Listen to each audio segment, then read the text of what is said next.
Старая страціла розум, яе стары хутка губляе зрок і слых. На ўсё наваколле па тэлефоне намякае на рознае, нумары збольшага выпадковыя.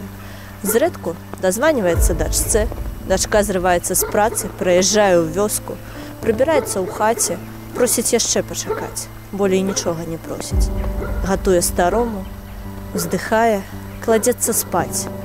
Ёй падоўгу не спіцца, такое гора, ўсё ж такі маці. Ранкам моўчкі з'язджае ў горад.